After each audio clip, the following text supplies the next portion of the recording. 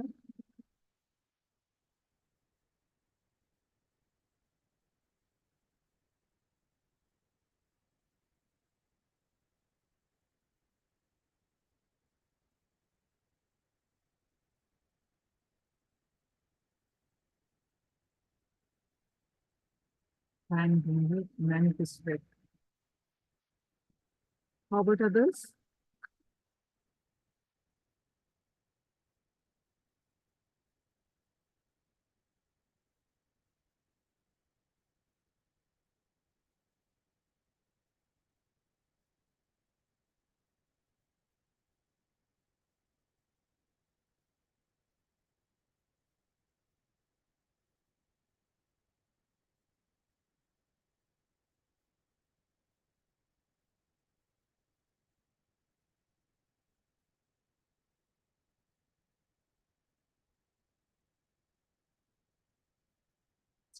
Okay.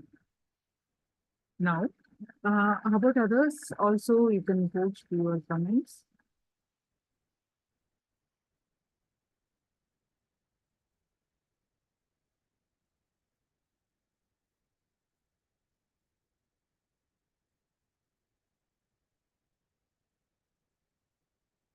All right, so let's move on to our next session to experience Paramashivoham, one of the basic quality that we all need to have is intensity. Without intensity, nothing can be achieved.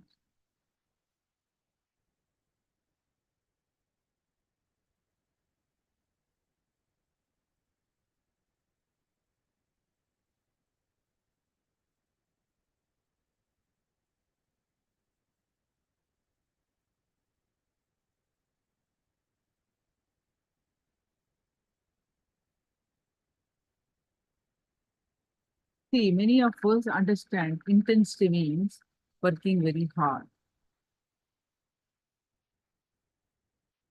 Working hard does not mean you are intense. It is one of the major cognition that we need to understand. Working hard is only this worry, the some worry. Really working hard never causes worry. It simply rises and falls like a wave.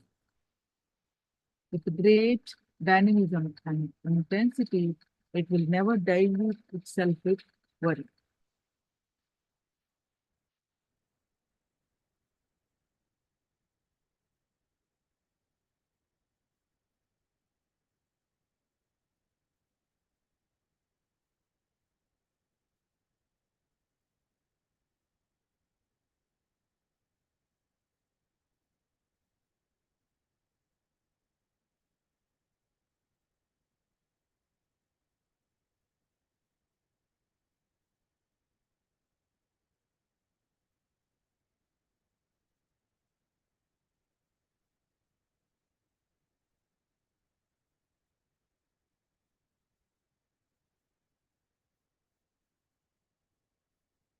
A small story. Once a Zen master and a disciple were walking along the banks of the river. The disciple asked the master, many times he did that, Master, please give me enlightenment. Please persuade the master, please give me enlightenment. Suddenly the master turned, held the disciple's head, then he pushed him to the river. The disciple was shocked and started struggling to get his head above the water.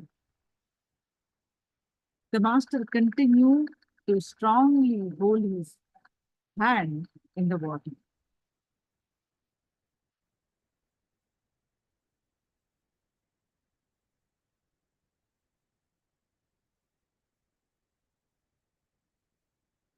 Now the disciples started grasping for breath.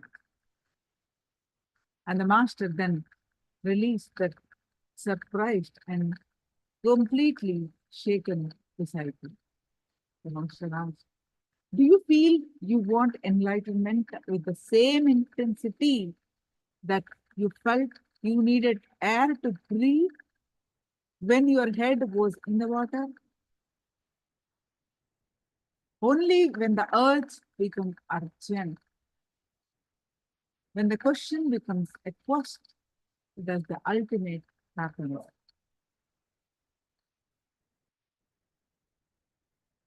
So the key factor needed for enlightenment is intensity.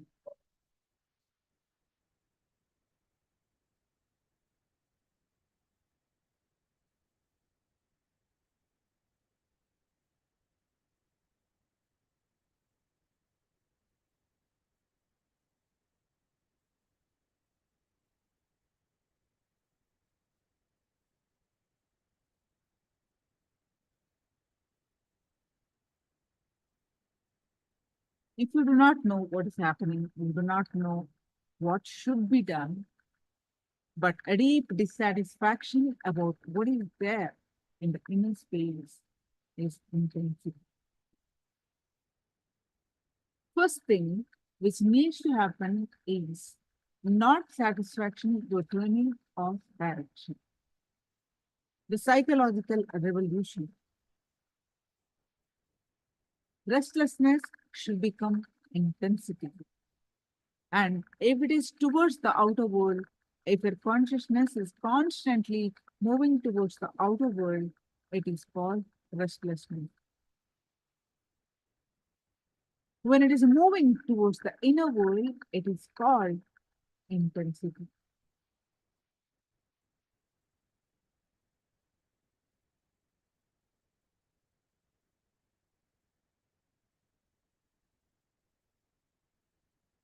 Now, let's understand the powerful cognitions from Swamiji's various ascents about the intensity and understand one of the major quality that we all need to have to experience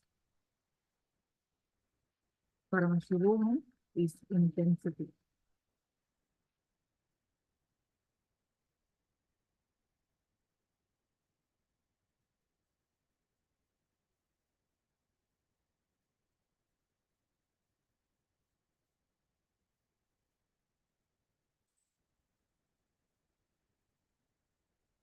Different techniques, different methods, different deities, different paths.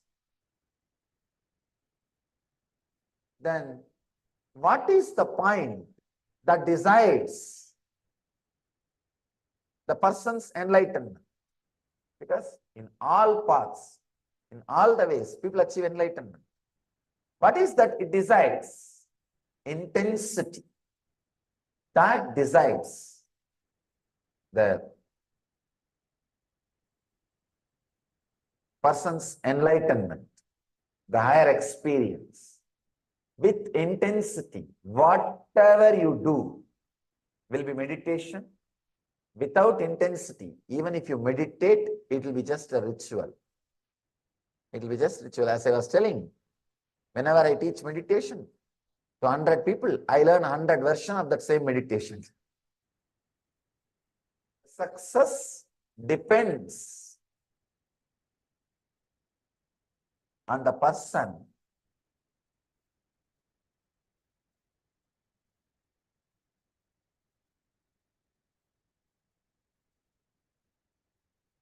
not on what he is doing, but what he is.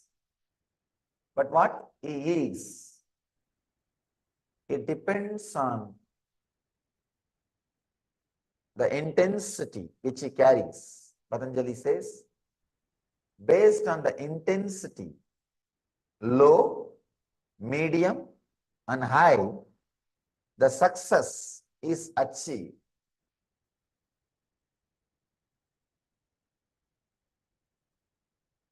I just want to drill this one point again and again and again. so that you will become intensely intense. You will become intensely intense. Otherwise, we do the same old things. See, intensity means the ability to stand for what you believe and break free from the past method of function, the past attitudes of function, past way of functioning. Please understand. Ability to break from the past way of functioning and live in a new way, to start in a new way. That is what I call intensity. Otherwise, we go on and on and on in the same way. You can see in your life, even inside your house,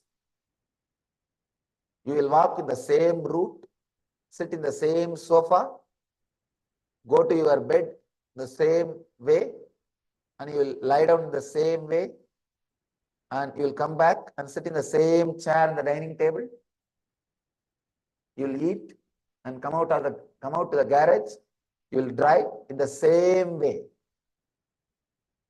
You will not even be alive, creative. I always tell my brahmacharis, my ashramites, at least do new mistakes. I'll have some entertainment. Even for that, we don't have creativity. You need intensity to do things new.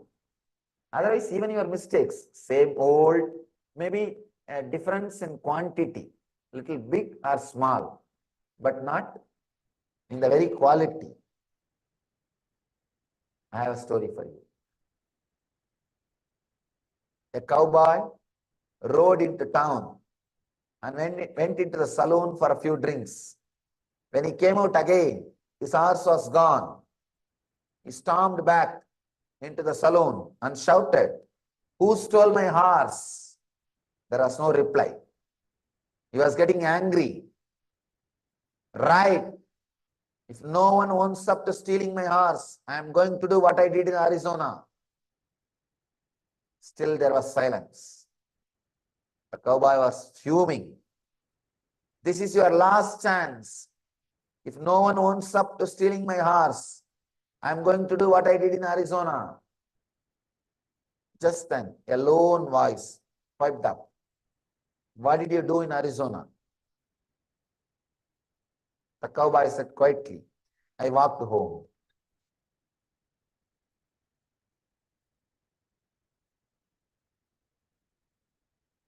You may be doing the same thing, and there is no intensity. You will be doing the same thing. You will be doing the same thing. Understand, intensity is not seriousness. Intensity means deep passions and passion. Deep passion and deep passions. Strong will and strong prayer. Strong will is passion. Deep prayer is passions. Please understand. If you understand intensity as just will, passion, sometimes you may become serious. I have seen people become very serious. Seriousness is sickness. All seriousness is sickness. Somehow, the Indian spirituality is suffering with this one constipation.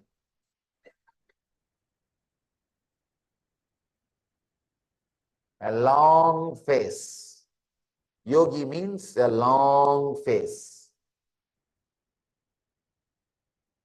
If you see a yogi or some spiritual guy or claims to be a spiritual guy with a long face, he doesn't need your respect. He needs medicine for constipation.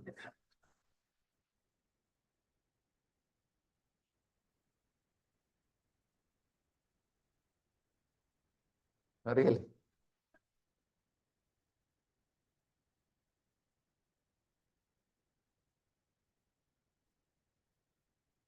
Many times,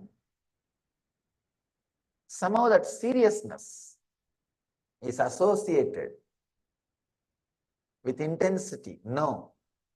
Intensity is sincerity, but not seriousness. You will be intense and be relaxed. Intensity without passions will raise number of thoughts. See, just intensity. Passion without passions will raise number of thoughts. It may lead to outer world success, but never inner world success. Just a deep patience, acceptance without having number of thoughts may lead to inner world success. The silence, the peace, but not the ultimate enlightenment itself. Please understand. Just passion naturally will raise the number of thoughts. You will be successful in the outer world. The more number of thoughts you have, the more successful in the outer world. If you have just passions, you will deeply accept everything. You may be successful having peace in the inner world, but not the ultimate success, the enlightenment itself, which gives you the fulfillment in the outer world and the inner world. So the enlightenment is totality of passion and patience. Intense number of thoughts with a deep silence. Means your very frequency will be different. So please understand, in the intensity, you do not have just passion. You have passions also. You became complete. You became fulfilled. You just radiate the truth. Intensity is a strong feeling that I should achieve, and strong prayer that I should achieve. It's like you put your whole being, you put the whole effort, and you know the ultimate is supporting you. It's like you will have a deep will, strong will, and deep prayer. Even if anyone is missing, it can't be called as intensity. Strong will and deep prayer. Understand? If you understand the divine is supporting you, the effort you put, even if it is little, suddenly you see the success happens. Just by remembrance, the divine is supporting you. You don't even have to bother whether it is factual or not. You don't have to measure. Am I supported? How many hours it stood with me? What has happened? There is a story. One guy asked a boon from God. God, you should always be with me. God said, all right, I'll always be with you. So whenever this guy walks, he will see one more set of footprints behind him. Means God is walking. Whenever he is in joy, he will see two sets of footprints, he and God. Whenever he is in suffering, he will see only one set of footprints. So he called the God again. What is this? Whenever I am in joy, you are following me. When I am in suffering, there is only one set of footprint. You are not following me. God laughs and says, fool, when you are in joy, you are walking, I am following you. When you are in suffering, I am carrying you. So the footprint which you see is mine, not yours. So be very clear. When you are intense, when you just remember, he is there supporting even simple effort. Suddenly you see it will become reality, success. It will become success.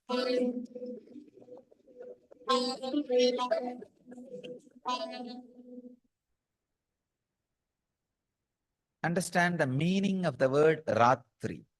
Ratri means intensity. Whatever you are, you become intense during a particular time.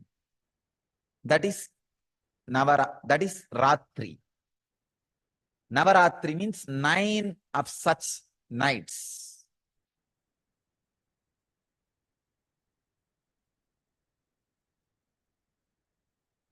Whether you are a yogi or bogi or rogi, night makes you intense. Neither rogi means diseased person with a disease, nor bogi, person who is enjoying sensual pleasures, or yogi, working for enlightenment, can sleep in the night. All three will get intensified in their lines during night. That is why the word Ratri, which really means intensity, is given to the night time. Ratri means intensity. Because you become intense during that time, the night, the word intensity has become the name for the night. How can time make you intense? Yes, time can make you intense. Understand this. Just one decision. Every day morning 8 to 9, you are going to sit in front of me and do puja. That time is for that. So decide. I should be intensely in samadhi for that 1 hour. There is no other work for that 1 hour. I cannot do anything. It's already decided. So why waste time? The remembrance about the importance of the time can make you intense in every step. Same way. Morning, this time, I have to be doing yoga. No other way. Then why not do it intensely, with more weight, more heavy? Why waste time? So every day, I am going to eat 2 times or 3 times. Why waste the time? Why not be aware? The remembrance of time can make you intense. Whether as a concept or as an understanding, when time enters, it makes you intense. Remember the concept of time. Now you are sitting here. You have to be sitting here till I finish my session. Why not sit with a complete awareness so that the whole benefit happens in me? Intensely, instead of sitting in a lousy way. While eating, why not be intense while eating instead of being in a lousy way? Taking bath. Every day you have to take bath as long as you are inside the ashram, no other way. And now it is twice actually. Why not be aware of the whole action instead of being in a lousy way? You have to eat. You have to do Guru Puja. You have to do yoga. You have to take bath twice. And you have to sleep. Just these 5 actions, which are inevitable in you, bring intensity. That's all. In your life, there are many inevitable actions, like a driving every day to office. Inevitable. Like this, there are many inevitable actions in your life. Bring time consciousness into all that. I have to be sitting in this office this many hours, no other way. I can be sitting in a lousy way and be as a clerk or a low level engineer for my whole life. Or I can be intense and raise where I want. The concept of time brings intensity to you. And same way, when you understand the concept of time, when you understand with the boundary of past and present, it makes you passionate. When you understand that there's no boundary of past and present, it makes you passive. Both are blessing. If it makes you passionate, you will achieve outer world. If it makes you passive, you will achieve inner world. Both are blessing. Even if you understand with the boundary of past and future, that understanding will lead you to the experience of boundaryless time. So through passion becoming passive, through passion, passions will happen. Through intensity, intention will change. Understand? I'm opening another one door. Understanding about time with the boundary of past and future is what I was talking about all these moments. Like, I am going to be here at this time. Why not be intense? This will naturally make you perfect in the outer world. Yogaha karmasu kauchalam. Yoga is perfection in action. Will happen in you. Because you decide, I am going to be here for next 1 hour doing Guru Puja. Then why be lousy? Let me chant the mantra intensely. Let me be aware intensely. Let me be fully alive intensely. This makes Yogaha karmasu kauchalam. Yoga is perfection in action. That will become reality. If you are supposed to sit in the office 8 hours, why be just an engineer, clerk for next 10 years in a lousy way? Why not be intense and rise in the ladder? Means that understanding about time brings intensity in the outer world and success. The passionate. Another one important thing, when you decide 1 hour I'm going to be here, let me be intense and chant, be aware, do the puja properly. Suddenly, in few days, you catch the boundaryless time, which is not packed by past or future, because the present gives you a new opening of freedom. The suffocationless inner space. That's what I call Vedic mind. When that breakthrough happens, not only you realize yoga is perfection in action, yoga is perfection in action.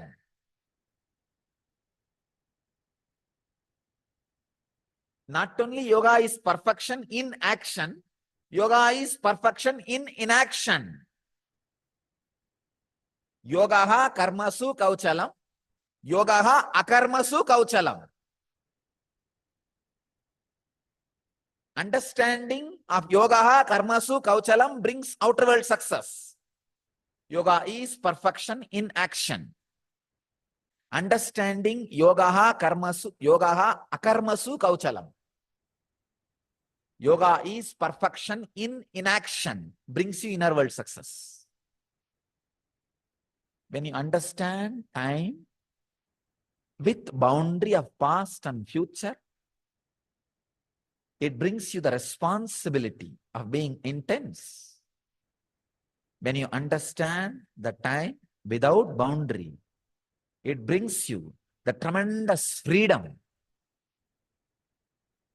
of inaction. Freedom of inaction, responsibility in action is what I call passion with patience. Intensity without intention. If you don't know the freedom of inaction, major dimension of your life is missing. You do not know how to lie down and rest like Mahavishnu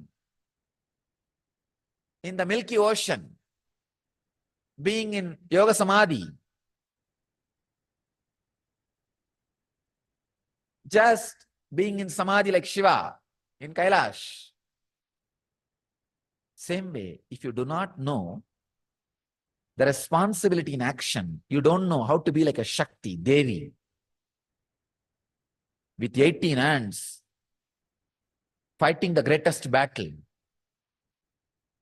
finishing off all the negativity.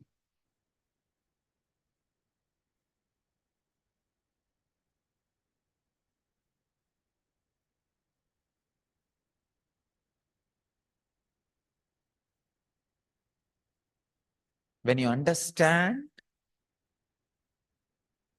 time with past and present bounded, you become responsible in the outer world.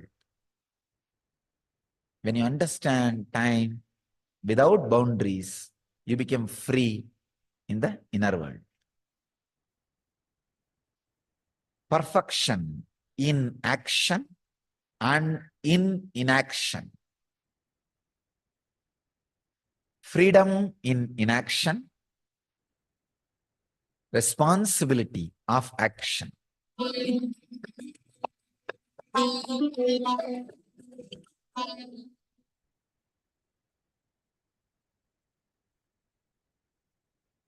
Prayatna, Saitilya, Ananta, Samapatibhyam.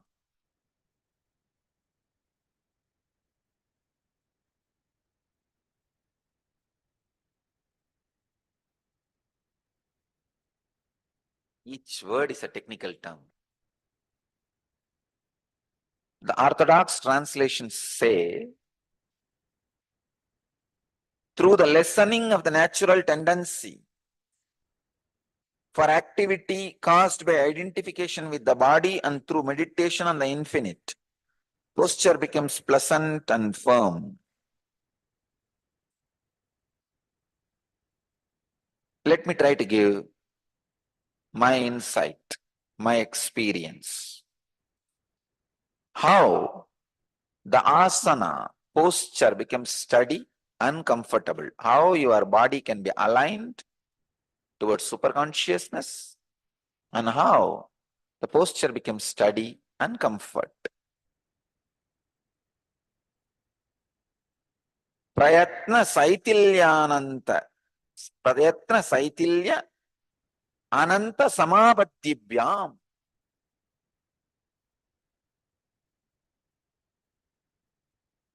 Through the effort, I'm trying to give you idea, the exact insight. I'm not just translating.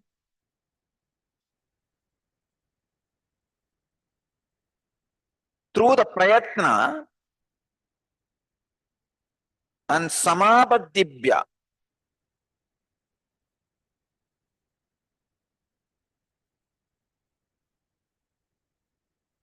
it's a very deep, subtle truth. I can say this sutra can be a technique to live enlightenment every moment. See, two things you need to do to achieve the aligning to awakening. One, work intensely.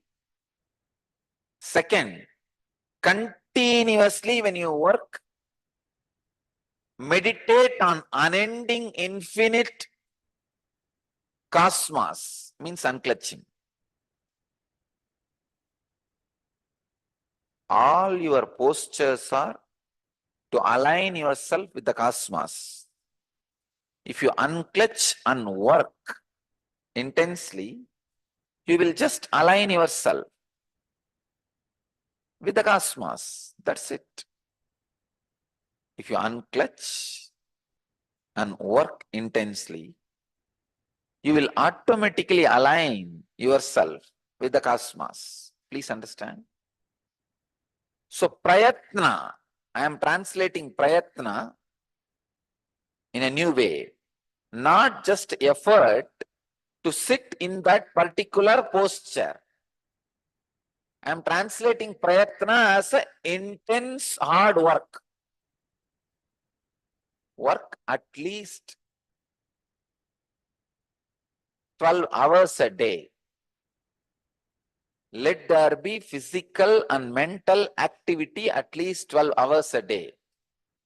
You may think, oh God, that looks too much. But I tell you, for some reason, either to be productive to the society and make your life rich, or just some social service, in some way, work at least 12 hours. The funny part is, you will never be able to work for 12 hours if you are working for profit. Means to make your life more luxurious, more comfortable.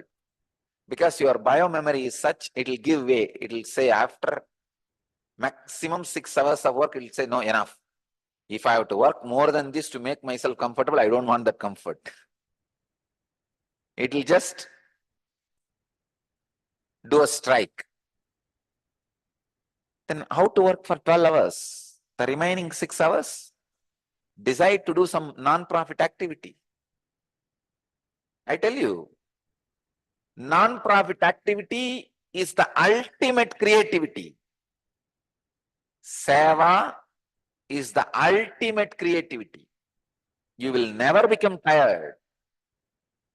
If you learn the trick of seva, the trick of seva means the knack of seva, means knack of serving without remembering the result, just working as a lifestyle.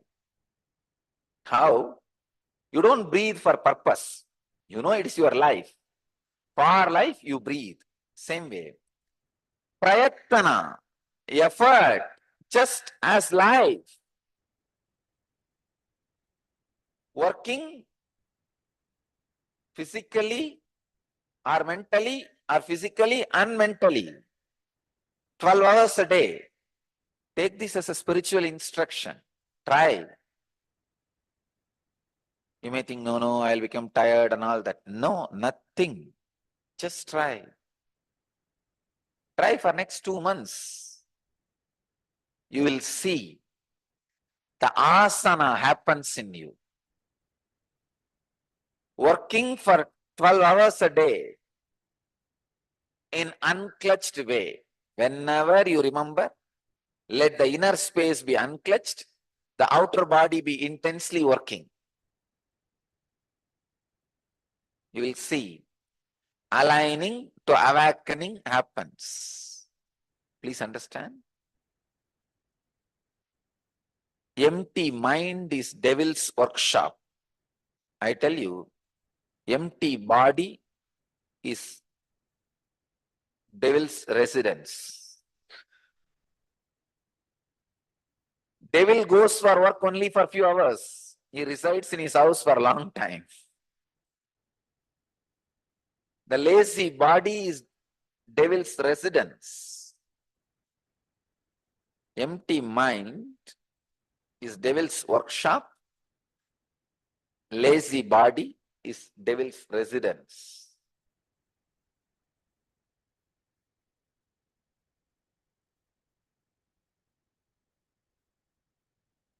I'm giving you completely a different insight.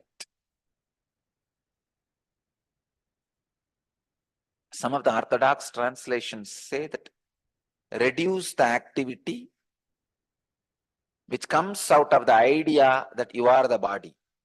I'm saying the same thing in a very practical way.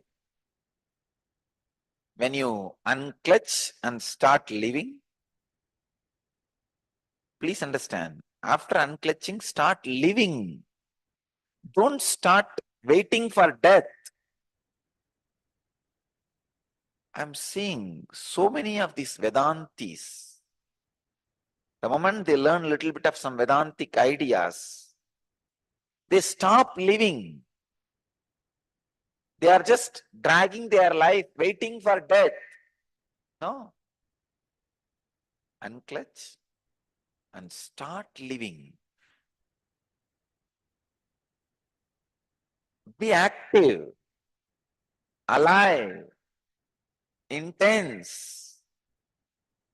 As long as you don't physically become active in unclutched way, the suppressed pain engrams in you will continue to haunt you. One of the major problems all the male Vedanta sannyasis suffer is the laziness leads to indulgence and creation of new engraved memories.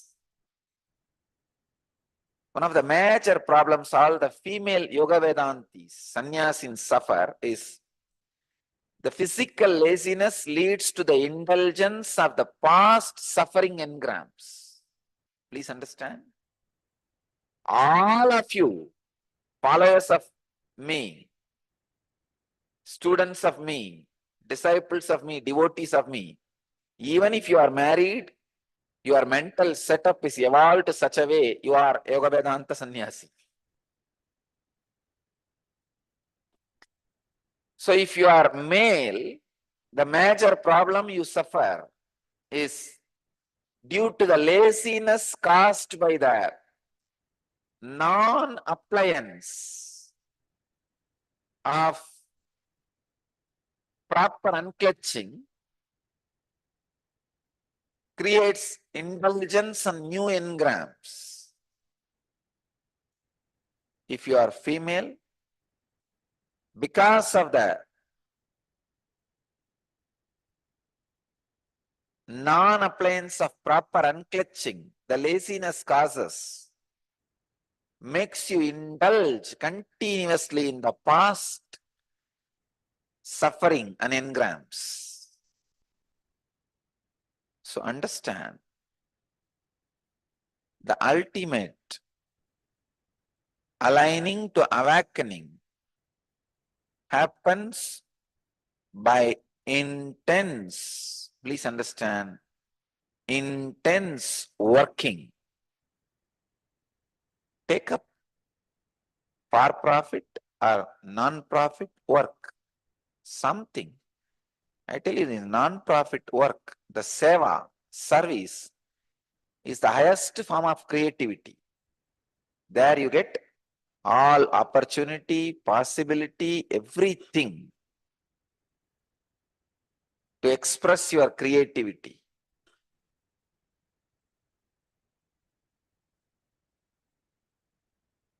I can give you one more insight and understanding. When the aligning to awakening happens, even your words will be a great service to the world. You can serve the world not only physically, even by uttering right words, giving right truths, right understanding to people.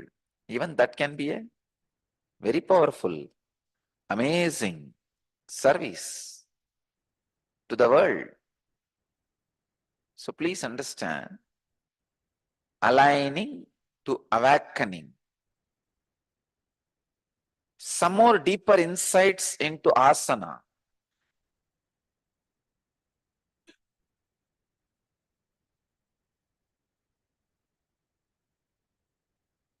From my own mentor, Raghupati Yogi.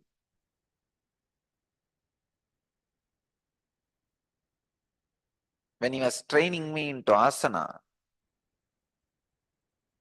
he will make me do such intense, heavy activities like shifting stones and rocks from one place to another, one corner to another, and from the corner back to the same place. It is not directly productive, but he will insist, no, do that. And after certain exhaustion, when I feel exhausted, then he'll ask me to do the same work in an unclutched way, means meditating on the all-pervasiveness, meditating on the infinite. I used to very clearly experience, first if I work, that shifting a stone from right corner to left corner for 6 hours and I am tired, after he initiates me into the technique of meditating on infinite, next 6 hours I will be able to work, shifting the stones from here to this corner, back. I tell you, meditate on the infinite continuously, which means unclutching. Meditate on the infinite continuously, go on and on and on. Take this as a process. Work for 12 hours a day. Something, physically or mentally. If you don't have any work, contact our centers. We have a lot of work. Take this as a spiritual practice. I tell you, all the engrams which are not letting your body to align to awakening will leave your system. And you will be aligned to the awakening. I tell you, every action either releases or creates certain engram in you. If your action is done not inspired by the engram, but meditation on the infinite. See, if you are engaged by the engrams, it is engagement. If you are inspired by the infinite, it will lead to samadhipatya, what Patanjali calls samapadipatibhyam. Samapadibhyam, the state of ultimate consciousness, aligning to awakening. So I am making this whole sutra as a practical process which you can do every day. Do your regular job, which you need to do to keep yourself alive for survival necessities, food, clothes, money. Keep your regular job. Apart from that, continue to do more activity, work, by meditating on the infinite. By meditating on infinite. Please understand. By meditating on infinite,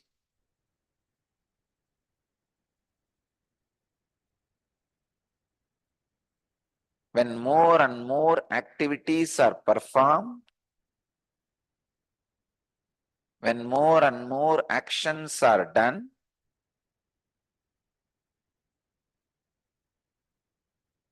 you have no other way.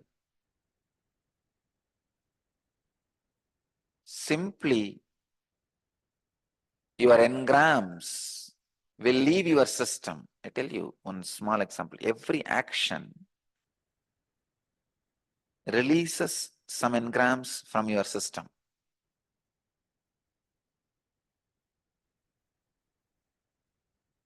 Even during the levitation, which is happening in your body, when the Kundalini is awakened, all the stored, suppressed engrams leaves your body. You can see a lot of violence will leave your system. Lot of fantasies and greed will leave your system. Just the intense physical vibration, your deep craving for the physical pleasure and fantasies will leave your system.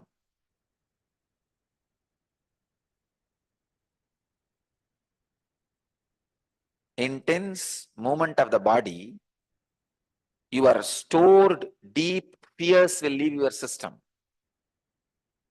Fears, the desire for pleasure, fantasy, all this leaves your system just like that by this levitation. You may think how the levitation is leading to transformation. This is the way I understand. This is science of levitation. When you are encaged by the engrams,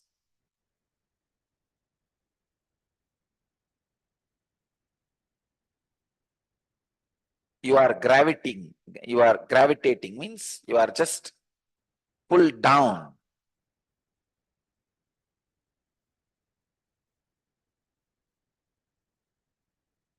All I am doing when I awaken your Kundalini is just make your short-sighted intellect into a vast-sighted intelligence. Make your life energy alive. Naturally, your ego dissolves into life energy. For those few moments, your intense bioenergy gets awakened. Naturally, when the bioenergy gets awakened, you are no more tied down by the engrams, engraved memories. Aligning to awakening happens in you when you work intensely for 12 hours, continuously contemplating on the infinite. And if any of you are feeling that you are not levitating, take this as a process and technique. For next 2 months, 12 hours a day, work, physical and mental work intensely.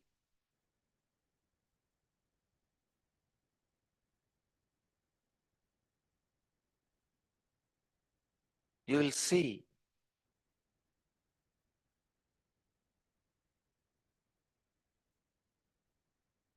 please understand, work 12 hours a day, meditating on infinite means unclutching, trying to unclutch continuously. Within 2 months, you will see the intense Kundalini awakening in you, and you will be experiencing levitation every day.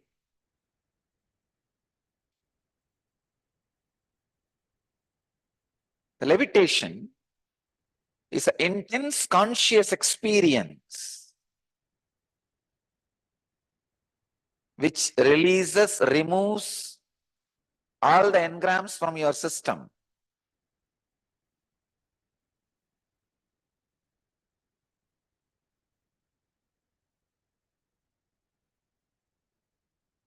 Asana, the right posture, means aligning to awakening. Understand these ancient scriptures in the right way. Otherwise, misunderstanding in these words can lead to such a big danger. You'll become heavy. Engrams, which makes you heavy, are dangerous. See, as a siddhi, if you become heavy, that is different. That is totally different. In the being, you will not be heavy, but you can just make your body heavy, that immovable. But because of your engram, when you become heavy, you will be deeply depressed. You will see levitation brings so much joy. Why? Because the engrams just leave your system. See the people who are levitating. And the amount of joy they radiate whole day. And the conscious coherence in which they live.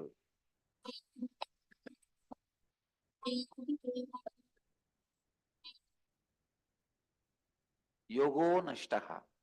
The signs of inner awakening. How it gets lost.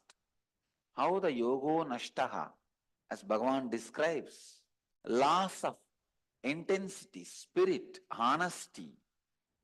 How it happens. Let me give you the postmortem report of yogo nashtaha, because many times the spirit, the intensity died. Again, it takes birth out of some master's tongue. It takes birth in master's tongue, dies in disciple's heart. Unfortunately, never the postmortem was done so that the future deaths can be avoided. Now I am doing the postmortem. Why the spirit, the intensity dies? First reason, not having spiritual freedom. I tell you, the fellows, whether they are 30 rupee per day or 300 crore per day, you don't have 5 hours of your time.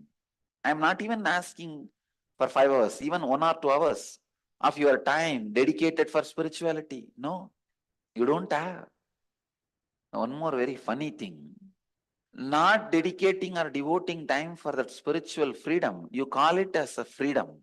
I tell you, dedicating few hours of your day to the inner search, the development of the highest consciousness.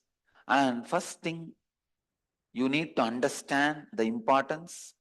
Second, you need to be convinced. Third, after convincing and you accept that system and routine, 1 or 2 days, even if you slack, you should be forced into that routine. That is what I call spiritual freedom. Not having the spiritual freedom is the first reason. Second, when you look around, if others are losing the spirit, inspiration, justifying your loss also, seeing, oh, he is losing, he is losing, he is losing. Oh, this is the way it seems. What is the wrong? I can also lose. Then tomorrow he is going to hell, he is going to hell, he is going to hell. Then you also go to hell. That's all. If the inspiration and the spirit is getting lost as group, let's have then group ticket booking for hell also. That's all. Justification. Because the other person has lost the inspiration, is no way going to be making your inspiration loss as the right thing. Understand? These two are the major reasons, 2 reasons why the death of inspiration happens, death of honesty happens, death of integrity happens. I tell you, yogaha, like Bhagavan explains in this verse, intense action-based honesty. That is what exactly I will translate. Here the word yogaha means intense action-based honesty. The moment you finish this satsang, if you are having intense routine ahead of your day, Understand? Yoga is dead for you. The moment you pack up and say, come on, now next, I have so many things lined up. So many people are waiting for my next instruction. I am rolling this Dharma Chakra. If you are running for the next routine, I can say, yoga is alive in you. Yoga is alive in you. The end living is happening in you. The science of intense action. Inner awakening with intense action. Intense action based honesty. Intense action based integrity. If that is not there, that is getting lost, be very clear. Something is really seriously wrong in you. Already your heart has become the tomb of inspiration. Your heart is supposed to be the temple of inspiration, not the tomb of inspiration. It should be temple of yoga, not the tomb of yoga. We don't want symmetry of yoga. We want temple of yoga. I tell you, the honesty and intensity, that is the essence of everything. Inspiration, integrity, honesty, intense action. I tell you, this is life. Intense action should not become second priority to anything in your life, whether money, pleasure, luxury. Nothing should take the first priority. An intense action cannot be second priority. Intense action-based integrity, intense action-based honesty has to be the first priority because it is qualitatively responsible for your all goodness, quantitatively good for your goodness. Like if you have 2 cars, good. If you have 2 houses, good. If you have 10 houses, more good. So there are many things, if the quantity is added, good for you. But the intensity, intense action-based honesty, by the very quality, good for you. Its very existence brings every auspiciousness to you. If you are living intense action-based intensity, understand you are giving me joy. Intense action-based honesty, that yoga, that only gets lost again and again and again. It's like a hide and seek game. Intense action-based community. Honest communities contribute so much to the world and to themselves. If the intense action-based honesty is missing, all corruption, all dilution, all poison gets accumulated and they become the group of demons. How devatas become demons? When the inspiration and intense action-based honesty is lost, devatas become demons. Because unfortunately, when that intense action-based intensity is lost, they become group of demons. All the anti-social thinking and anti-humanity thinking settles. They become source of perspiration instead of inspiration. This knowledge, this great intense action with honesty and intensity was alive. This spirit was alive as long as it was being properly getting transmitted from father to son, father to son, father to son by the Rajal sages, the Raja Rishis. When some sons did not receive that knowledge, the chain got broken.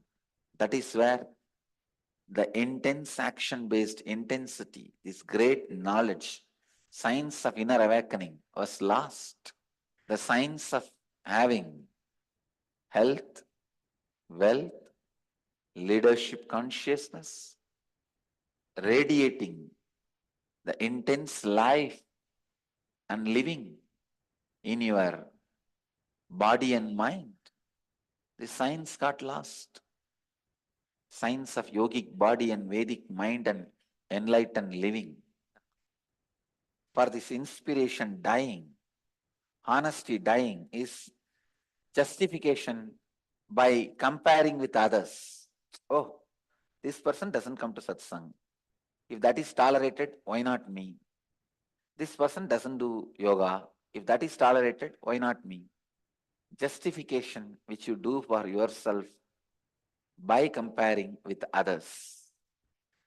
That's the second reason why the death of inspiration happens, death of honesty happens.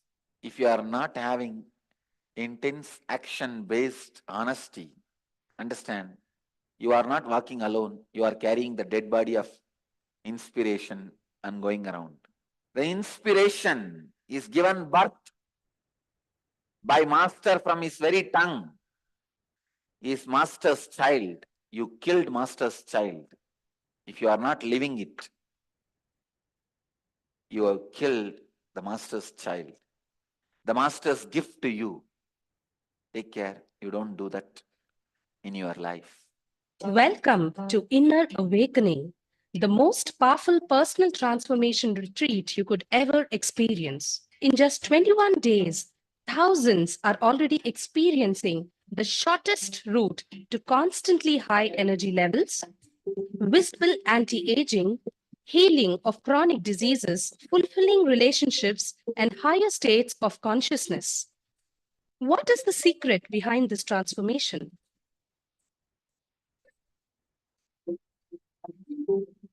Kundalini means the inner potential energy. Once it is awakened, opens the different doors for the conscious experience in you. I can say which is a master key for all extraordinary spiritual experiences.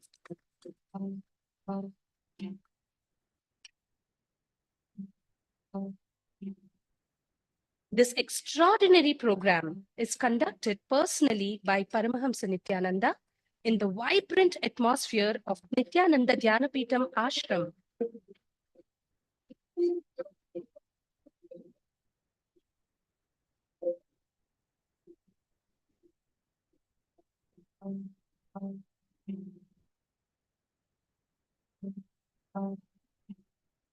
Open yourself to the benefits of Nitya Yoga and practical meditation.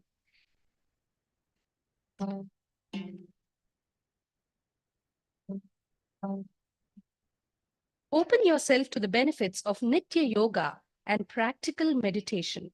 Experience physical and mental healing. Discover simple ways to handle life with success.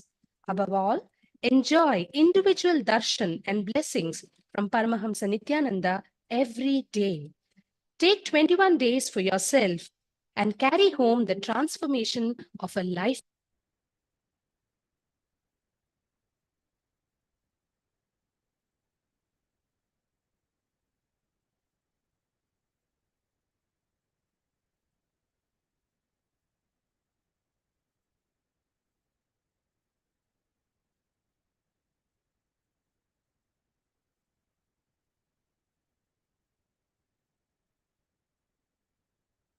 So intensity is deep passion and deep will.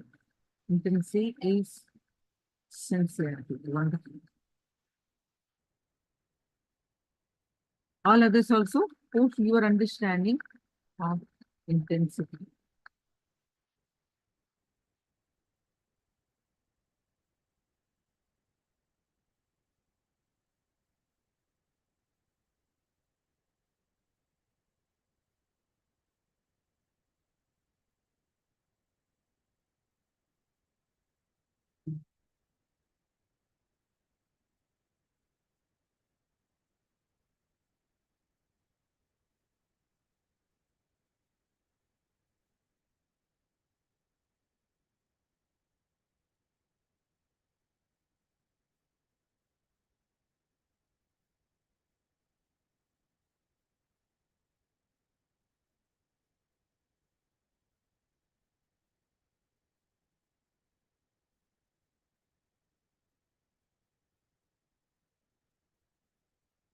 Yes, now let's move on to manifesting the power of consciousness over matter. So please bring in your objects, and whatever level you want to manifest, you can decide and visualize Swamiji's form in your third eye.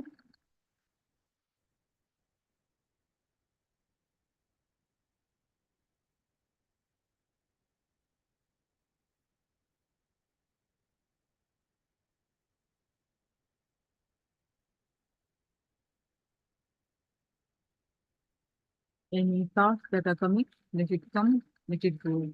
You bring your attention back to your third eye again and again, and start chanting the Mahavakyam and experience the space of oneness. With that space of oneness,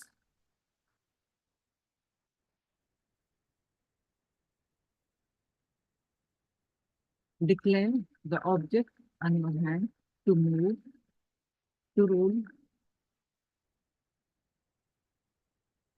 Let's start the power manifestation.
All of you, please go ahead and share your experience of the power manifestation.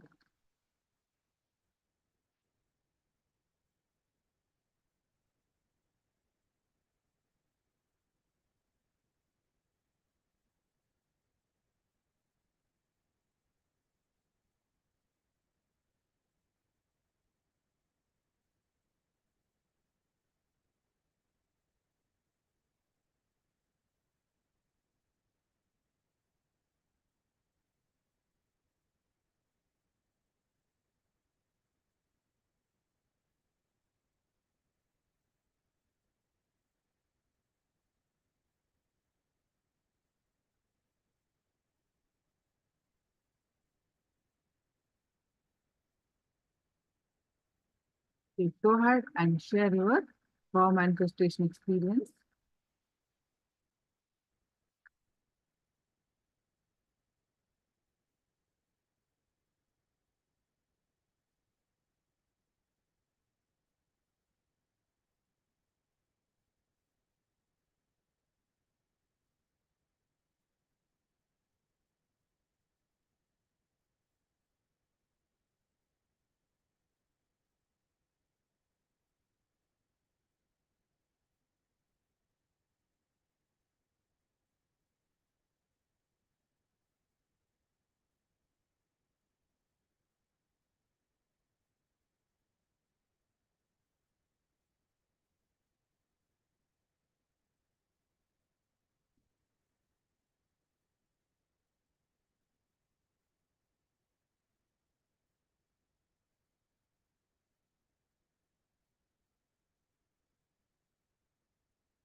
Yes.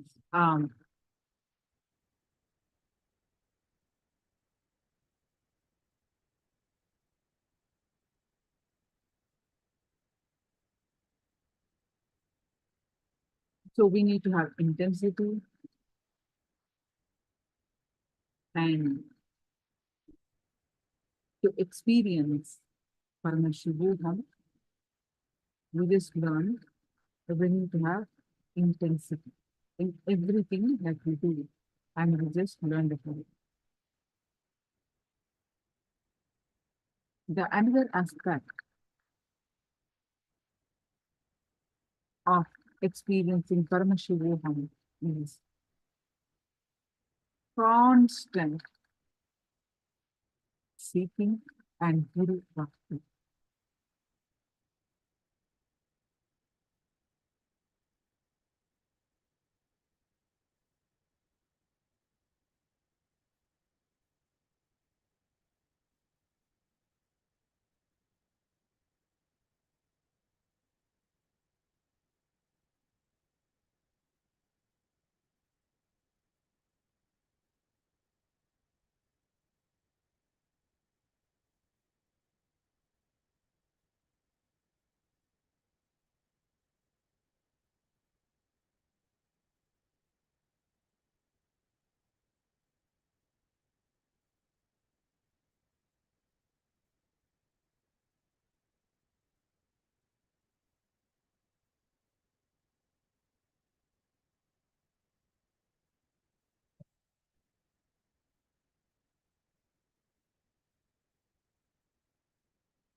In the IA program, you are physically so near, and I feel you are so far away, as though some wall is there between you and me. Why is this so, Swamiji? What do I have to do to break this? Please help me to connect to you like how I do back home, even when I'm physically in your presence. Chellaya, ID number 3. Chelaya,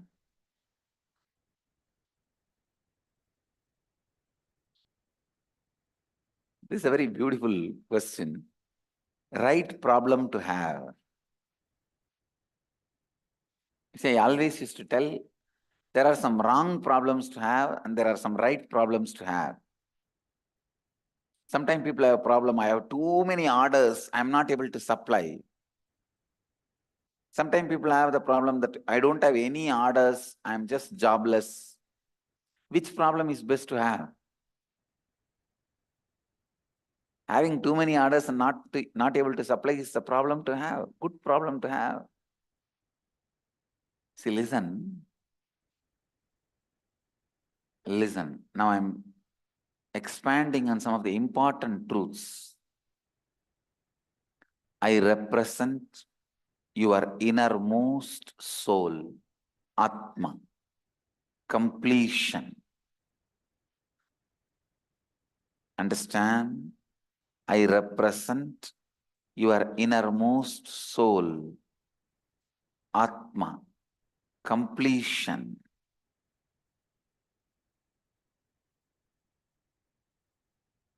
If you are able to relate with me through my photograph, means you have already done enough of self-completion. You are complete within you. The Swapurnatva is done.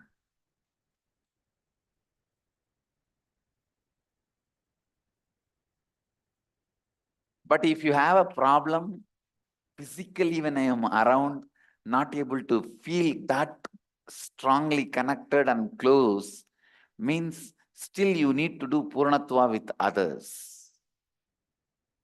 You need to do completion. Understand? In whatever space you are complete, you will be deeply connected to me. How many have this problem? Please raise your hand, whatever is said. Great.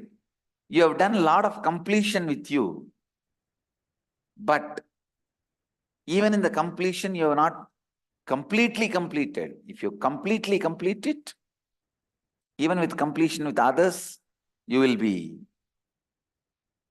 complete. Listen what I am saying. I am your soul. How you relate with me outside will be how you relate with the world outside. How you relate with me inside will be how you relate with you inside. I just reflect the quality of your ability to relate with others and you. How many of you are cognizing it? It's a very intimate question. Chalaya, I can understand you completely. And there are thousands here to sympathize with you and understand you completely. Sometimes you will see a new devotee, a person first time coming to see me. You will see me holding the hand, standing and talking to that person for a long time and inquiring, how are you? How do you feel? As if I know him for a long time. When you see my conversation, my words, you will catch exactly, I know thoroughly about him. He is coming first time, but I'll be asking, what happened to that house problem? Got sold? You will see me spending so much time with him. Sometime a long time devotee, 10 years they will be connected to me. What is your name? That's all, especially if she is a woman, she will collapse. Have heart attack, brain attack, liver attack, kidney attack. Whatever organ she has, she will have attack on it.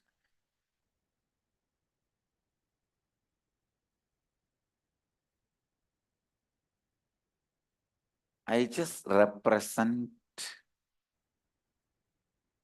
your level of completion. Chalaya, your state means you have done more Swapurnatva but less completion with others. Now you need to concentrate on completing with everyone. If you are having the space of completion with all the relationship around you, you will feel the same nearness which you feel with my photograph with me physically. And I will also be reciprocating in the same way. I will also be reciprocating, reacting to you in the same way. Understand? Every devotee has his own version of me. Atma Nithyananda.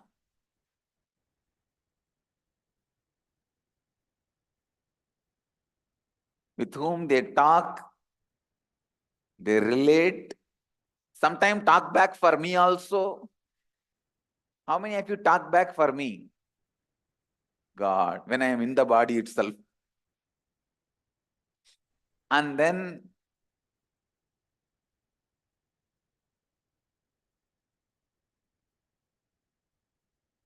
literally live with me. It is called Ishta Nishta in tradition. And Leela Dhyana means strongly feeling connected to your own version of your chosen ideal. So you are free to choose your ideal in Hindu tradition. You can choose your guru, whoever you want as your guru. Your Kula Guru can't be changed, but Sadguru can be changed. Means Kula Guru means family guru.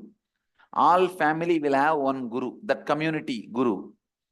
Kula Guru is more for training you when you are a child into the disciplines of what to do and what not to do. Like take bath 3 times a day, do Sandhya Vandana, Gayatri Japa. Small instructions. Sadguru is who gives you enlightenment. From the time immemorial, Vedic tradition gives you the freedom to choose your Sadguru, who gives you enlightenment. You can choose your God. You can choose even your Guru as God, God as Guru. Understand? You can choose your Guru. You can choose your God. You can choose your God as Guru and Guru as God. And you can even choose both separately. Choosing Guru as God, we have hundreds of examples. How many have done that? Choosing God as Guru, Arunagiri Yogi, Arunagiri Nadar did. In Tiruvannamalai, there was a great saint, the devotee of Muruga. He chose God, Muruga himself as Guru, and Muruga appeared and initiated him, gave him enlightenment. Guruvai, Varuvai, Arulvai, Muruga. He calls Muruga, the Skanda, Subramanya, as Guru. You can choose God as Guru, Guru as God. And you can also choose both independently. Like you can have Shiva as God and Swami as a Guru. You can have Nithyanandeshwara as God and Nithyananda as Guru. You can have Rama as God, Ramadasa as Guru. You have all the options. For that, I can give you hundreds of examples. How many chose God and Guru independently? So these are all the examples. Ramakrishna chose God himself as Guru. Kali. He chose Kali herself as Guru in the beginning. Then Kali herself came as a Bhairavi Brahmani and taught him. Then he chose Kali as God and Totapuri as Guru. Hinduism gives you the vast variety. Vast variety. You need to understand.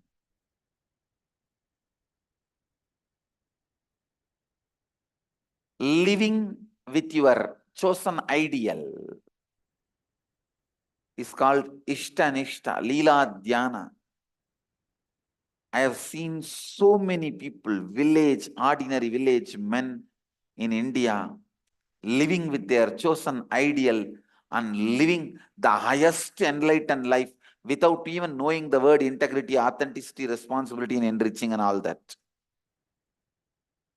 Without knowing any of these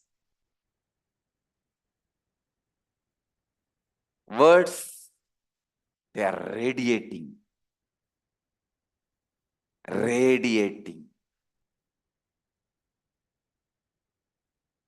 Enlightenment.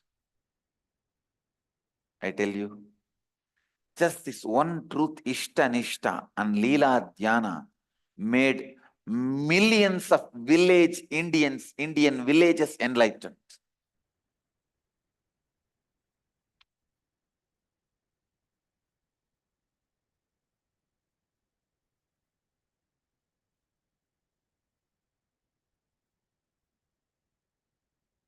Millions of Indian villages practice the presence of God. Understand what you are doing. Unknowingly, you are practicing presence of God. This country, every time I speak about the great civilization, the civilization of Bharat, the Western world kids are taught to live with Barbie dolls or the cartoons they see in the TV. Fortunately, God saved me. I am born in a village of South India. From that age, I was living and practicing the presence of God. See, what I understood about Ganesha at the age of 3 and what I understand about Ganesha now is different. But that understanding at the age of 3 only has led me to this understanding. If I was too busy with the Mickey Mouse, Tom and Jerry at the age of 3, I would have been disillusioned at the age of 13 that Tom and Jerry does not exist. But I would not have reached any higher understanding. Because I started living with Ganesha at the age of 3, even at the age of 35, I have a higher understanding about Ganesha, which has led me to the higher and higher planes of existence. Ishta-nishta and Leela Dhyana. Practicing presence of God, living with God. Understand?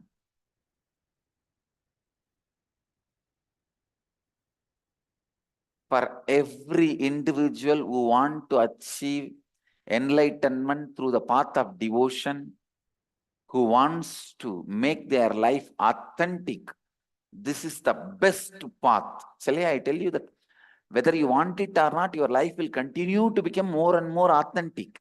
Because you know, I am there. I am there. Practicing the presence of the God makes you more and more authentic. That's the beauty of the Hindu tradition. Beauty of the Vedic spiritual tradition. Ishta-nishta makes you do a lot of self-completion with you. Actually, because of this Leela Dhyana practice, you become more complete with you. And if you observe deeply, you will find out, if you have incompletion within you, that day you will feel, I am angry with you. I am angry at you. When you have incompletion, you will see the reflection on me. Means, if you feel I'm angry at you, all you need to do is do completion with you and completion with others. How many of you feel I'm angry at you? So all of you have to do completion with you and completion with others. I am not angry with you. If I am angry with you, then I am incomplete. I am not angry with you because I am complete with me and with others. All you need to do is you need to complete with you and others.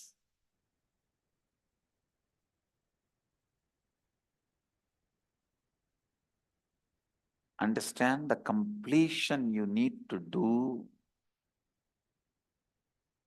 with you and with others.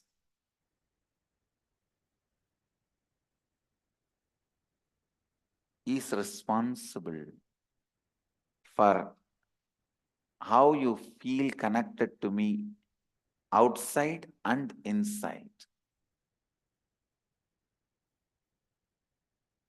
Because you practice the presence of God, Ishtanishta, Leela Dhyana. See, all these three are three different words, but finally boils down to one. Leela Dhyana means remembering all the acts of Krishna is Krishna Leela Dhyana. What all he did. Remembering all the pastimes of Krishna is Leela Dhyana. Remembering all the Shiva's Leelas and experiencing it as it is happening now is Shiva Leela Dhyana. In my case, you don't need to do Leela Dhyana. Wherever you are, just I'll be possessing you. Simply you'll be remembering only me. Whether you are in kitchen cooking or ironing the clothes, washing the vessels, or in the office sitting and doing the job. How many of you listen? Listen. How many of you feel almost 24 hours as an undercurrent? I am there in your memory, in your life. Whatever you may be doing, I'll be there. This is Leela Dhyana. Practicing the presence of God means what Chalaya says exactly. Whenever you go out, telling, Maharaj, Swamiji, I am going out and come back. When you wake up, Swamiji, I am on time. See, I am integrity. If not, see, Swamiji, I am late, I am completing with you. This is practicing the presence of God. See, you can be doing this practicing presence of God with anybody. You can do with Shiva, Hanuman, Rama, Krishna, Devi, whoever you choose as a chosen ideal. With that, you can do it with the Guru, God. As I said, you have an option. But practicing the presence of the God is so powerful. Please understand, I need to tell you. Practicing the presence of God, I myself did in my life. I carried the photograph of Sri Ramakrishna from the age of 13 till the age of 22, practicing his presence continuously.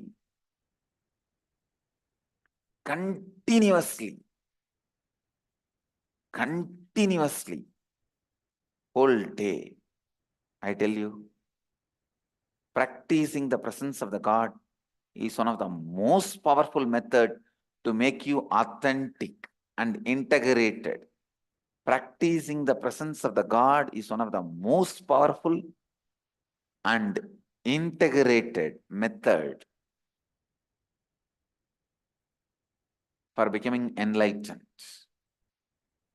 Listen, I have defined Leela Dhyana. Leela Dhyana means being lost in the pastimes of the Guru or God. With God, one thing is that you may not be directly involved in that whole Leela. So you have to remember and try to practice. With Guru, you are directly part of it. So you don't need to try to remember. He will be remembering you. He will be remembering you. This is called Leela Dhyana. Even if you are afraid he is going to fire you, it's a Leela Dhyana.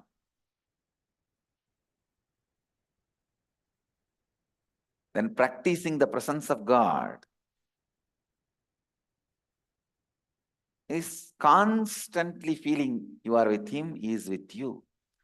Practicing the presence of the God is the greatest, most powerful technique to put you in Bhava Samadhi immediately. Ramakrishna did it. Ramana Maharshi practiced it. Even the great agnostic, atheist, enlightened beings like J. Krishnamurti practiced it. If you read the biography of J. Krishnamurti, from the young age, he was trained to practice the presence of the higher power.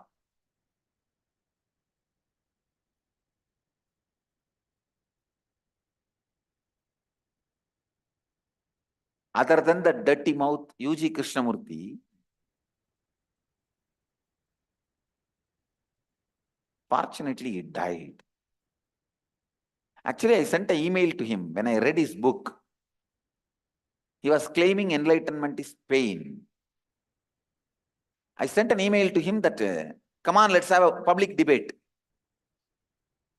in open. Poor fellow died immediately.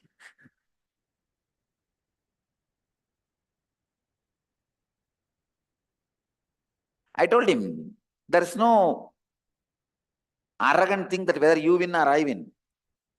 If you are able to take me to the level further than where I am, I'll become your disciple. If I am able to take you further than where you are, you become my disciple. We will enrich each other. Come on.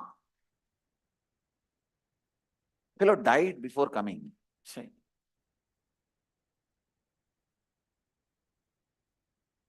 Other than that dirty mouth U.G. Krishnamurti, no, this fellow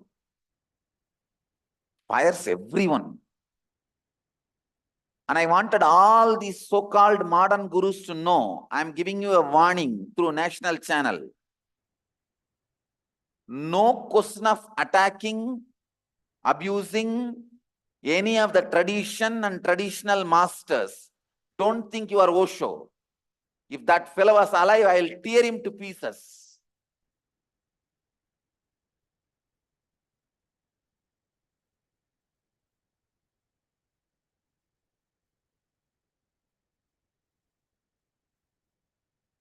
Every Tom, Dick and Harry, these trekker guru idiots, if you just put a jeans pant and grow a beard and have a backpack and do little yoga, you think you are a big guru and you have guts to attack the Hindu tradition and traditional gurus. I have come. That time is over.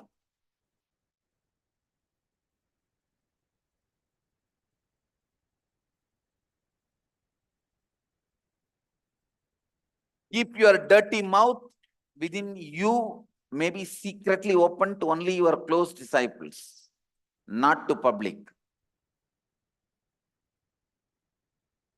All the modern day trekker gurus, be very clear. If you are teaching the products of Hinduism, yoga, meditation, Hindu philosophies, and saying all religions are same, I am not going to spare you.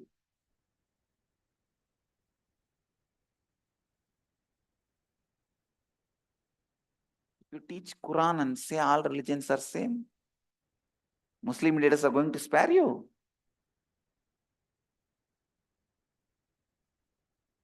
So be very clear. Owner of the Hinduism has come already.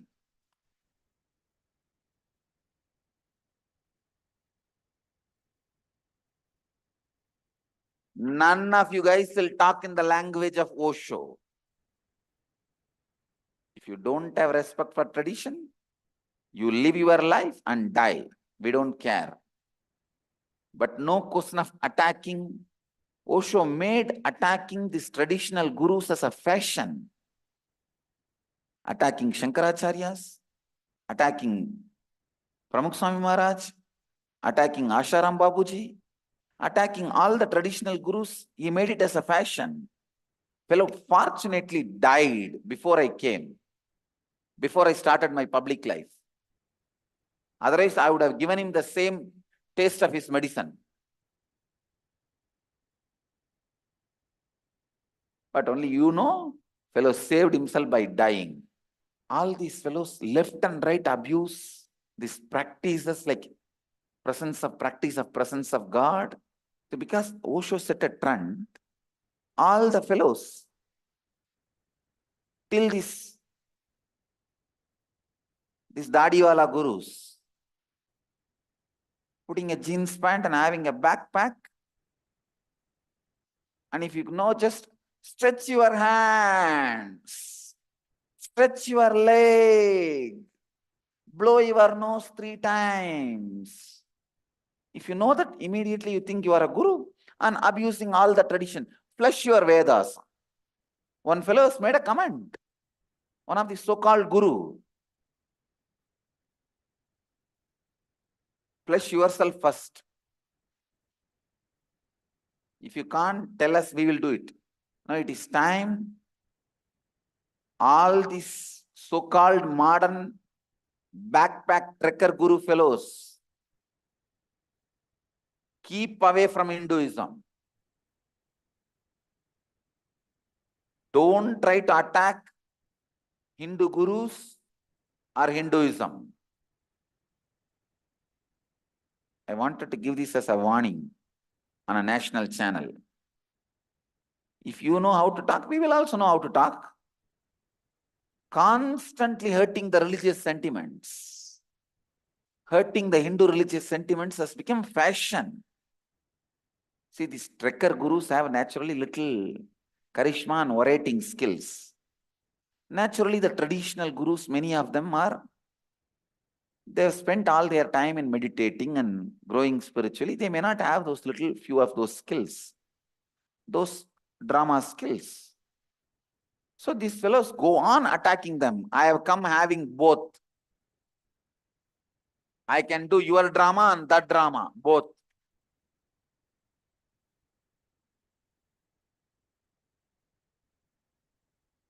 And I have come with both the skills is a good news. I am going to be standing at the side of the tradition is a bad news for the trekker gurus. All these backpack trekker gurus, pack your backpacks and get lost into some hill. Don't be with the human civilization. I'm going to suggest to the Acharya Sabha and Akkadas. Anybody who teaches yoga, meditation and the Hindu related material should not say all religions are equal.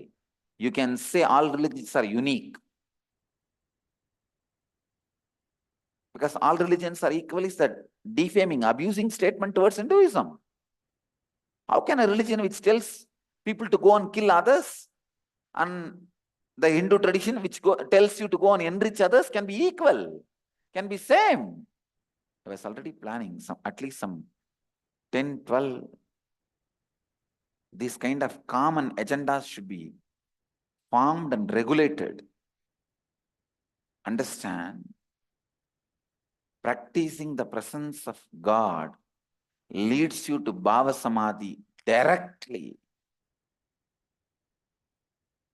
And the third word I uttered is Ishtanishta. You may accept all divine beings. It is not that you will not go to Vishnu temple, you will not go to Devi temple, but if you are connected, if you have chosen Shiva as your ideal, you know he is your ideal.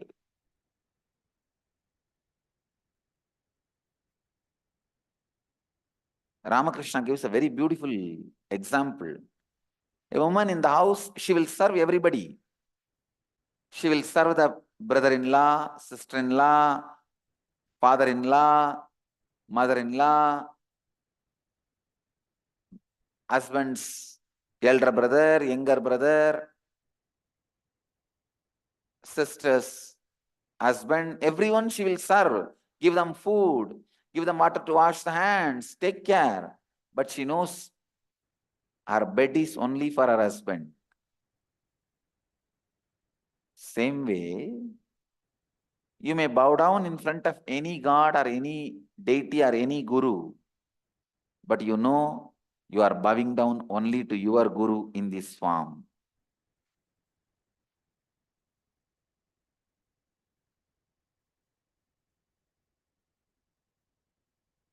Sadguru Swarupaya Nityanandeshwaraya Namaha. Very clear. Sadguru Swarupa Meenakshye Namaha.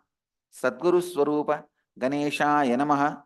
Sadguru Swarupa Subramanyaya Namaha means you may bow down in front of any god, any deity. You know you are bowing down only to your chosen ideal, Ishta Nishta. Same way, if your chosen ideal is Shiva or Devi or Muruga, even if you bow down to me, you should bow down as me, as the embodiment of that your chosen ideal. For example, if your chosen ideal is Vishnu, even while you bow down to me, if you bow down at all, you should bow down to me only as the embodiment of Vishnu. If your chosen ideal is me, even if you bow down to anybody, you should bow down only them as the embodiment of me. That is Ishta Nishta. Understand these three words. Then you will understand this whole space Chellaya is going through. Not only Chellaya, when I address Chellaya, I address all of you who are in that space. Clear? Practicing the presence of God, Leela Dhyana, Ishta Nishta. All the three boils down to same space. Space of Bhava Samadhi. Leela Dhyana means constantly remembering the actions and life of your chosen ideal. Practicing the presence of the God means cognizing His presence is there with you and constantly relating with Him. Keeping Him present in your presence. Keeping Him present in your presence is practicing the presence of God. Ishta Nishta means bowing down, revering only your Ishta. Wherever you bow down, even if you bow down to your father or mother, you should know that I bow down to my Ishta who is in your heart. I bow down to Nithyananda who is in your Anandagandha, whether it is awakened or not, he is there in your Anandagandha, whether you experience or not. If you have initiated into Anandagandha, you will also experience.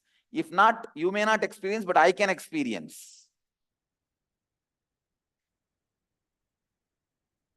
I bow down to Nithyananda who is in your Anandagandha.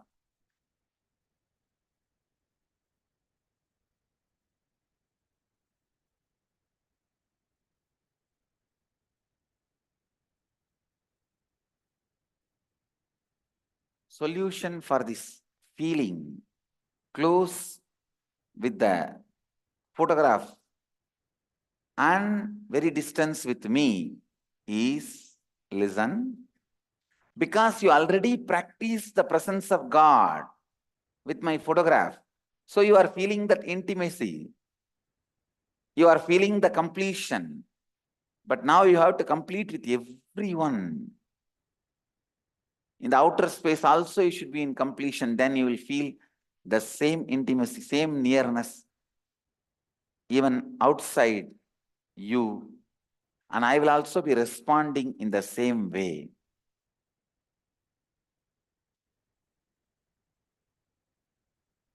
All the ashramites who are with me in the past Janma practiced the presence of God and received boon to live around me. But unfortunately, they forget. And when they are given that space, they abuse, they miss to continue to practice the presence of God and miss. And the next Janma, away. Then again, after 2 Janmas, practice the presence of the God and come back.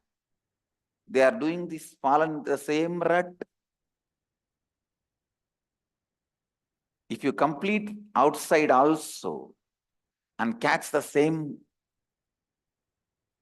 closeness you feel inside you with me, outside also, you are complete and you live enlightened life. You enrich yourself and others.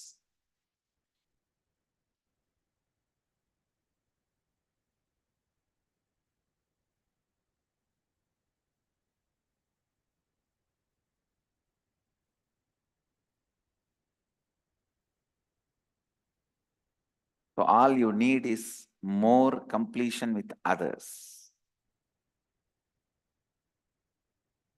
Next question. The next question is, what is the significance of doing homas? Especially when I'm sitting in your breathing space the whole day, is there anything else that doing a homa can add more to my inner space and my spiritual growth? Can you please explain? What is the significance of doing homas? When I am sitting in your breathing space whole day, is there anything else doing a homa can add more to my inner space and growth? First listen. What's the significance of doing homas? Homa is not faith-based action. It is science-based action. First understand. It is not faith-based action. It is a science-based actions, which has been considered as a science because media promoted it.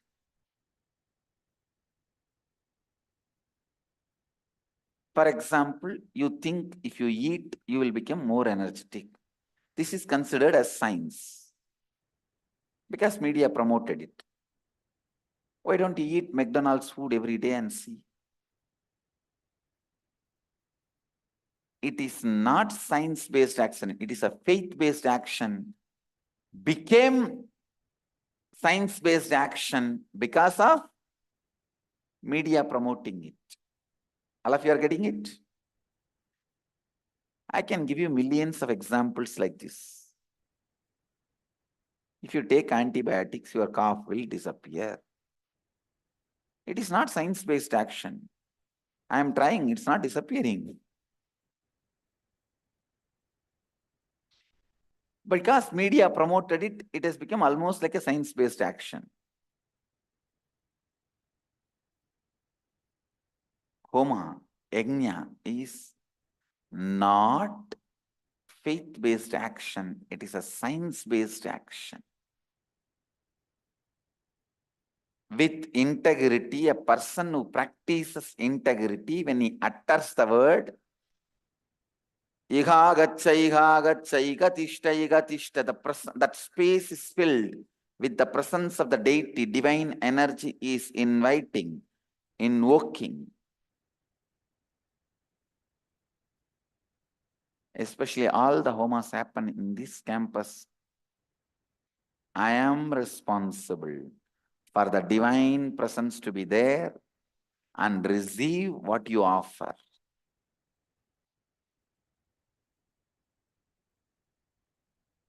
Getting it? Better get it.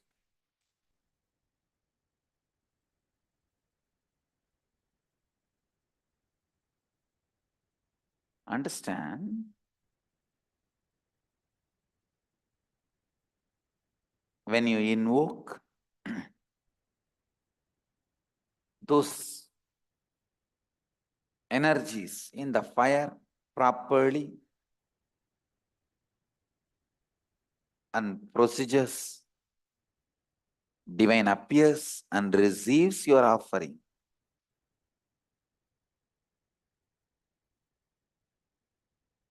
To your offering, you are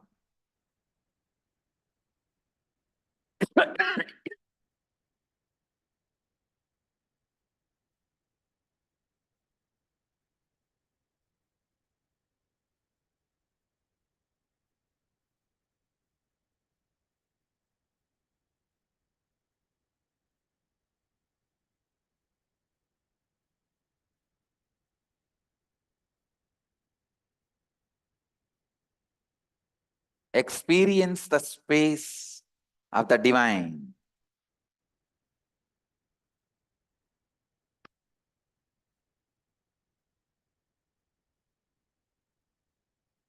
Even this is a faith-based action only. If you take strepsils, you will not have cough. No. If you take strepsils, your throat is engaged in something else, so you don't have cough. That's all.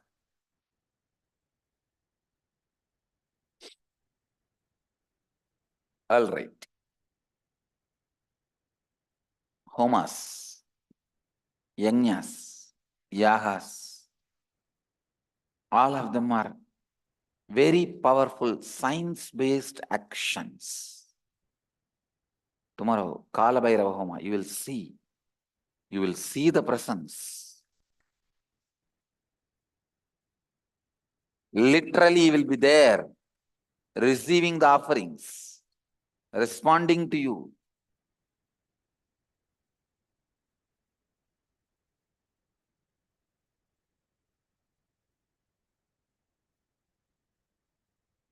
When you are in that presence,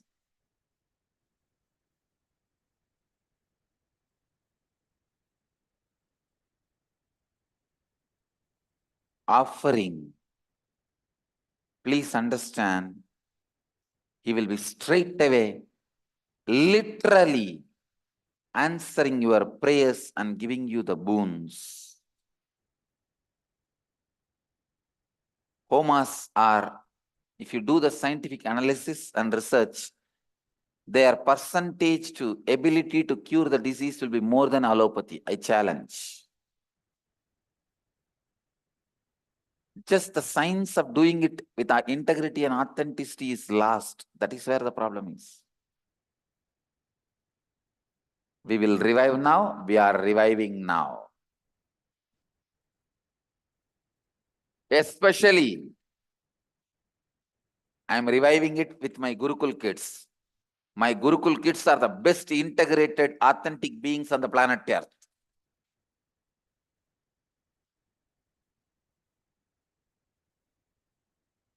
They are going to be chanting these mantras. Do you know the effect of that in the planet Earth? You will see. You will see. And I commit with you all, I'll create group of my Gurukul kids able to do all these yajnas like a Varuna yajna. And literally 100% I guarantee when they go and perform those yajna in any city, simply it will rain.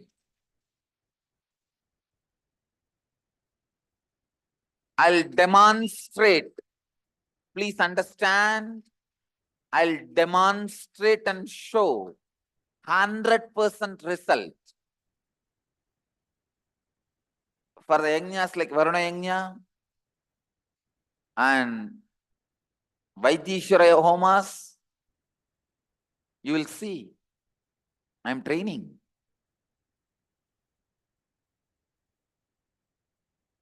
Especially when they practice this Malakkamban, all these martial arts, even their muscles will be integrated into their integrity.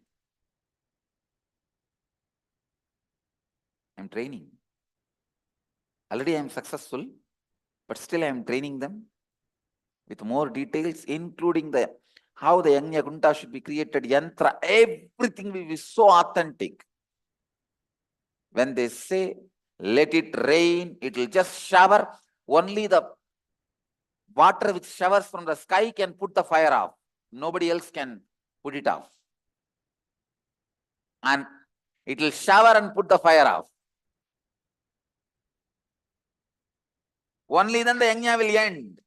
Till then Yajna will go on. Only when it showers, they will say, okay. Agni tvam samudrangacha prithvi tvam sitala bhava. Means ending the homa. It is just the power of integrity and authenticity and responsibility.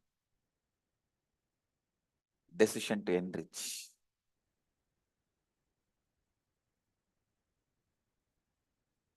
I'll prove this as a science to the world.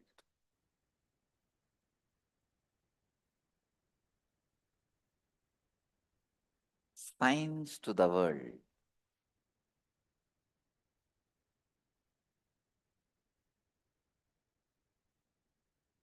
When you are sitting in my breathing space or in the homa, be in the space of pure listening.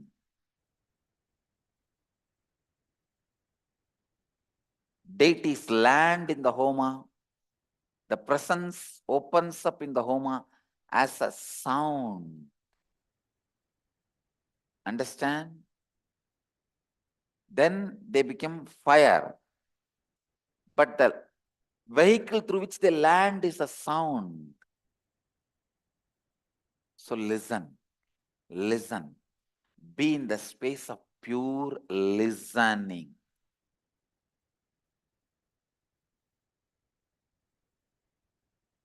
It can transform you. It can transform you. It can just transform you.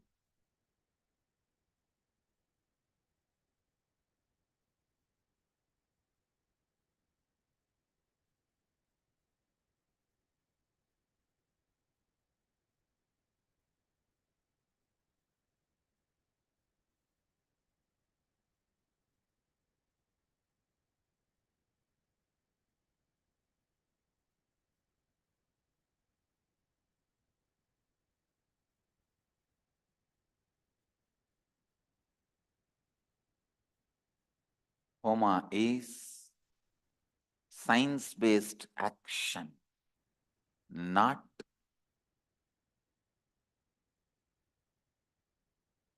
faith-based action.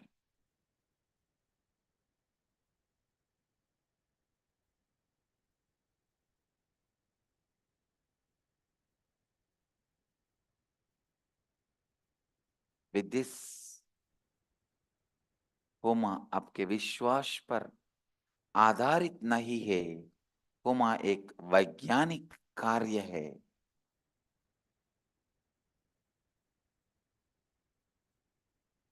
Let you all achieve, experience, live, express, radiate, share, and explode in eternal bliss.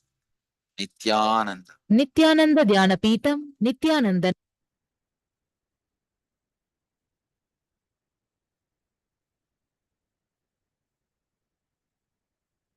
Yes, Nithyananda, everyone. Now, please go ahead and share what is your understanding in the chat, and let's move on to the one more round of power manifestation.